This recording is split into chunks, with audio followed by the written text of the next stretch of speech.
Cyber నేరాలు పెరుగుతున్నాయి. తెలియని లింకులు ఓపెన్ చేయొద్దని, ఫ్రాడ్ కాల్స్ ఎత్తొద్దని పోలీసులు చెప్తున్నా ఎలాగోలా సైబర్ నేరగాళ్లు బురిడీ కొట్టించి డబ్బులు కొట్టేస్తున్నారు.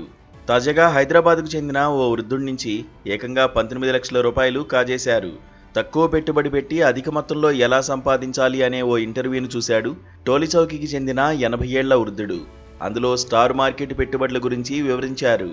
ఆ తర్వాత కింద ఉన్న లింకును క్లిక్ చేయమని చెప్పడంతో అతను దాన్ని ఓపెన్ చేశాడు.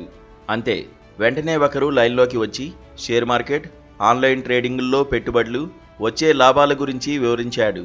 వారి మాటలు నమ్మిన వృద్ధుడు పెట్టుబడులు పెట్టాడు. ప్రారంభంలో మంచి లాభాలు వచ్చేలా చేసిన నిందితులు ఆ తర్వాత 19 లక్షల రూపాయలు పెట్టుబడిగా పెట్టించారు. లాభాలతో కలిపి 84 లక్షల రూపాయలు వచ్చినట్లు ఆన్లైన్లో చూపించారు. వృద్ధుడికి ఆ డబ్బును తీసుకునేందుకు వీలు కాలేదు. నిలదీసి అడగ్గా వాటిని విత్డ్రా చేసుకోవాలంటే 10 లక్షల రూపాయలు ఇవ్వాలని డిమాండ్ చేశారు. అవతలి వ్యక్తుల తీరు అనుమానాస్పదంగా ఉండడంతో ఇదంతా మోసమని గుర్తించిన బాధితుడు హైదరాబాద్ సిటీ సైబర్ క్రైమ్ పోలీసులకు ఫిర్యాదు చేశాడు.